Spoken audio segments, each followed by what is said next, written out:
goodness here. I'm Susan Drouilhet, and at Passages I am teaching a QiGong class on Wednesday evenings from 5:15 to 6:30.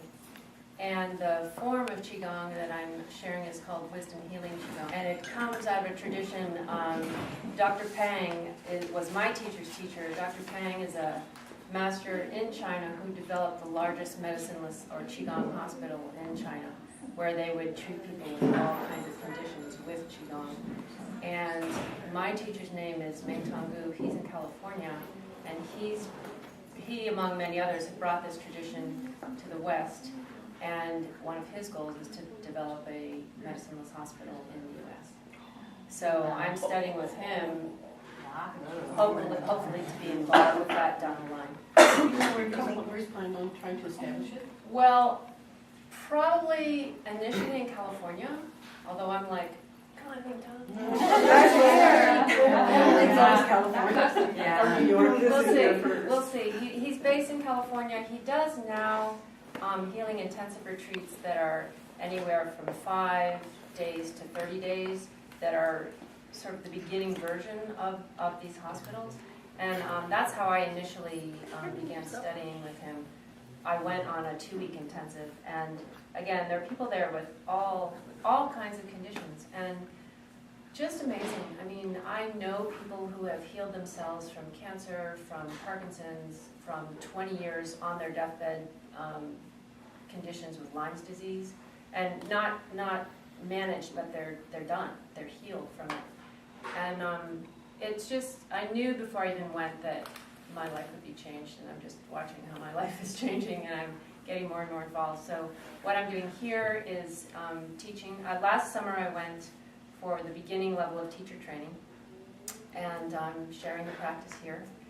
And we'll just keep, again, deepening my own practice and my own training.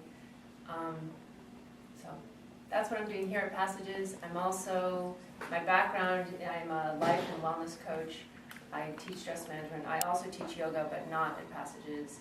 I've been a massage therapist for 25 to 30 years. I can't remember exactly.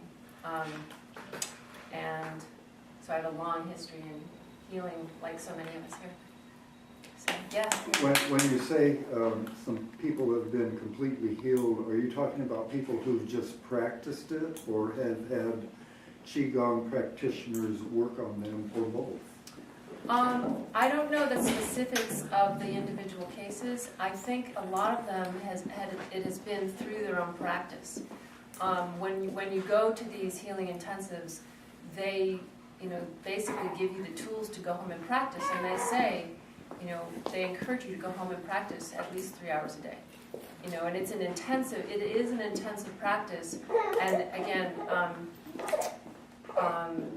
so I don't know what other kind of inputs they've had.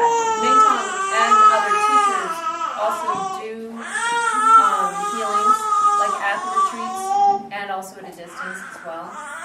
So I don't know in these particular cases. I know this one woman who had healed herself with Parkinson's this past year was invited to speak at the National Parkinson's Convention. And now, later this month, Ming Tong has been invited to go and talk about QiGong at the Parkinson's Convention. So he's really, really very active in bringing East and West together, which is really exciting. You take from him in Northwest Arkansas? No, he's in California. Oh, So I've gone to California. He did a retreat, a 5-day retreat in Colorado this past year that I went to, and I was also a teaching assistant there. Most of his work right now is in California. And I brought some flyers I'm happy to hand out. They're actually old, they're from 2012, but they have like the contact information, and there is a ton of information on the website. He also, one of the ways that I access his teachings here, and that my students do as well, he actually offers online training as well. So you can take a class, and you're at your own computer in your own home, but you can continue the practice that way, and the learning, which he's a huge fan of using technology in positive ways. So it's possible to do that without having. I've wondered, do I need to relocate? So, Yeah. not yet, but So the class that you're teaching here, is this like for individuals like to work on themselves, or are you teaching them to become practitioners? no, I'm not teaching to become practitioners. I'm teaching the practice. Okay. Yeah, Okay. yeah, and yeah, that's what. And it's a practice. It's a combination of movement, sound, and visualization techniques. And so, we just work through each of those forms, and it's. Does it use breath work as well? I think what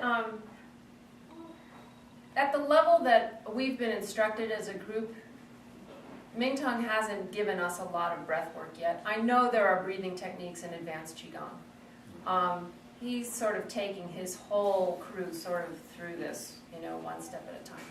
So the basic teaching at this point, at least what I've been exposed to, is just breathe naturally. But I know as you move into more advanced teachings, I'm pretty sure there are specific breathing techniques. I don't know them personally yet. I know breathing techniques from years of yoga and meditation, but not specific to this form of Qigong. But like I said, every time, when I first went, I felt like I had dipped my toe in this ocean that was just vast. And every time I learned more, the ocean just keeps getting bigger. So, and again, I think it's not dissimilar from so many people here. It's like, wow, there's so much. So.